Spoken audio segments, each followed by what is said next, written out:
各位觀眾大家好，又係嚟到斜講一族嘅時間啦。我係 Christopher， 今日咧我嚟到一個好靚嘅地方，一睇咧就知道一間係好骨子、好精緻嘅日本餐廳，古今嘅日本餐廳。嗱，個名叫古今啊，唔係古代同埋今日嘅日本餐廳啊。咁今日咧接受我訪問咧就係阿次哥，阿次哥你好。Hello。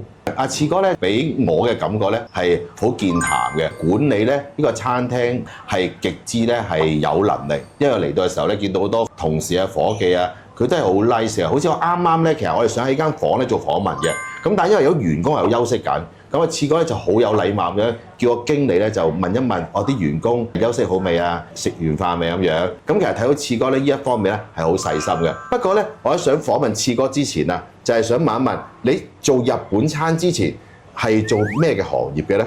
因為其實我呢一個品牌咧做咗12年㗎啦，咁好多都以為我係飲食出身，係啊，但係其實咧我10年前咧同呢個行業咧完全係格格不入嘅咁樣咯。我之前咧就係20歲啦，咁啊入咗警察部咁樣，咁又訓練完之後做咗10年啦，最後喺小艇隊嗰邊走嘅。其實喺做公務員嘅時間啦，或者做警察嘅時間，有好多嘅訓練，好嚴格嘅訓練，譬如體能嘅訓練啦。對於你日後做呢個日本餐咧，有冇幫助啊？當然有幫助啦。講真嘅，啱啱20歲初出茅廬咧，警察部係我第一份主要嘅職業啦。佢入邊嘅架構啦，同事與同事之間嘅人嘅相處啦，嗰個專業度啦，有啲事件發生係要你即時自己去解決，或者去判斷呢一樣嘢係咪需要人哋去幫手，或者自己控制到咁樣。不論係場面或者 case 都係。哦，咁即係其實因為佢有系統性訓練，令到你由點到面，其實全面化都能夠令到你成個人可以喺20歲短短嘅時間幾年嘅訓練之後，再加埋10年嘅當差嘅經驗啦。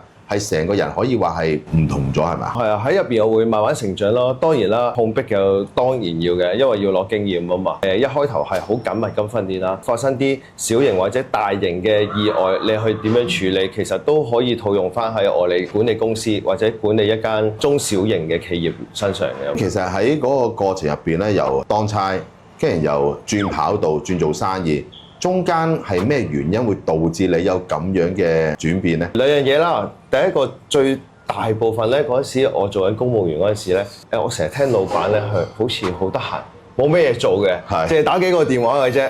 第二咧，其實咧就係某一日咁啊出緊行動，咁我咪有意無意之間聽到我個上級就係退休咯喎，咁我個女打俾佢問部琴擺邊，咁因為公務員個體制咧，你如果有階級或者係當其時做緊警察啊或者公務員咧，就會有宿舍嘅。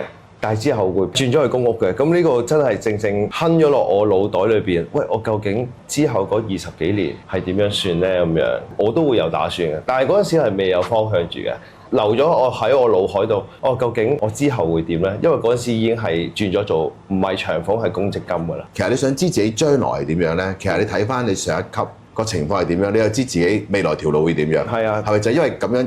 一撻着咗，真係時候要諗咯喎！撻着咗，始終我去到28歲都係一個就嚟適婚嘅年齡啦。係，咁我都會諗我屋企人同埋我小朋友之後會唔會好似佢咁樣呢？咁28歲諗啦，咁幾時即係正式行動跳出嚟咧？28歲已經開始嚟諗，但係25歲已經盯緊㗎啦。哦，我其實我不斷喺度睇緊邊個行業適合自己做啦，或者競爭比較大嘅。之前啲老闆講啦，要唯一或者獨一啦。咁你要喺一個行業度有自己嘅優勢，直至去到28歲，咁我撞到個恩師啦。恩師係我恩師係一個香港人嚟嘅，但係佢喺日本啦，同埋加勒比海酒店咧做過壽司，同埋做過廚房咁樣啦。咁我嗰陣時就喺尖沙咀3個公廁，佢開咗一間好細嘅店，咁入邊有2-3張台，大概可以服務到10個人度啦。我一走入去食完佢啲卷物，加勒比海卷物，英文叫 Maki Roll 喎，咁我就一試難忘啦。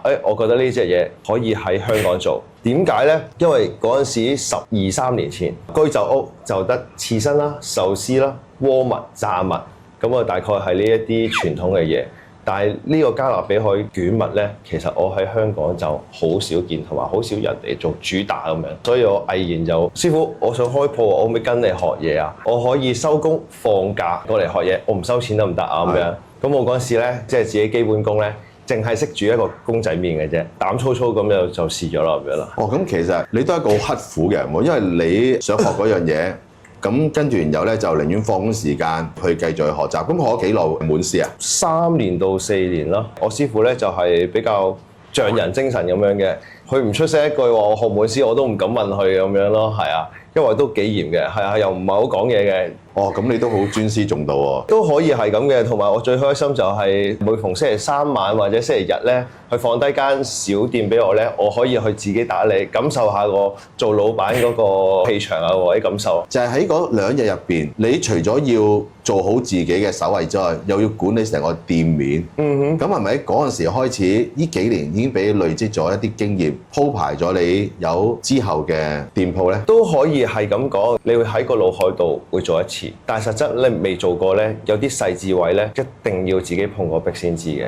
係啊，先知咩叫流程順暢咁樣咯。咁亦都警察部啦，都教咗好多架構上邊點樣去分工或者咩。雖然店面可能得1-2個人，但係就可以喺自己嘅腦袋度組織咯。點樣可以做大同做強？咁啊3年學滿師咗啦，師傅就話得啦，你掂啦咁樣。咁第一間鋪頭開嘅時候遇到啲咩困難咧？其實我第一間鋪頭即係我預想自己啦，第一間係商場鋪嘅。原來唔好意思啦，業主同你講，你起碼有2-3間先上到商場，因為驚你交唔到租。第二個你個品牌未打響，咁我就因為當其時講真嘅資金有限啦，咁我就選咗喺工業區入邊，喺觀塘工業中心。因為點解我選嗰度呢？第一，佢本身係貨倉，我轉型咗做餐廳啦。